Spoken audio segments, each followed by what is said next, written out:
नवी मुंबई सिडको भूमी आणि भूमापन अधिकाऱ्याला अटक करण्यात आली आहे। काय नेमकी घटना घडलेली आहे आपण बघूया। नवी मुंबईमध्ये सिडको भूमी आणि भूमापन अधिकाऱ्याला अटक करण्यात आल्याची माहिती सध्या समोर येते।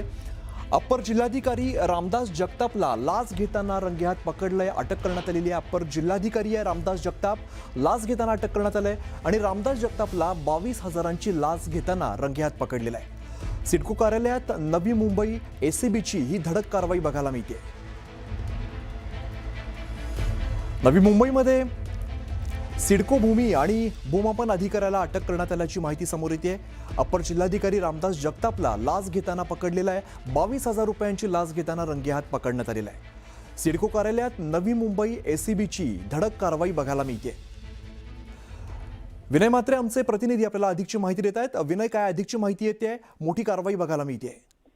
नक्कीच आपण पाहतो की गेल्या काही दिवसांपासून नवी मुंबई लाचलुचपत विभागाने एक चांगल्या पद्धतीची कामगिरी त्यांची सुरू झालेली आहे आणि त्यांनी नवी मुंबईमधलेच महापालिकेचे उपायुक्त यांना रंगेहात पकडलं होतं। आज त्यांनी सगळ्यात महत्त्वाची कारवाई सिडकोमध्ये केली आहे। सिडकोच्या एकंदरीत कारभाराच्या बाबतीत नेहमीच बोललं जात असतं। सर्वसामान्य शेतकऱ्यांना तिकडे मोठ्या प्रमाणात त्रास दिला जातो आणि त्याच अनुषंगाने ही कारवाई झालेली आहे। सिडकोचे भूमी व भूमापन अधिकारी आणि त्याचबरोबर अप्पर जिल्हाधिकारी रामदास जगताप यांना आज 22,000 रुपये घेताना त्यांना रंगेहात पकडण्यात आलेले आहे। नवी मुंबई अँटी करप्शनचीच ही कारवाई आहे।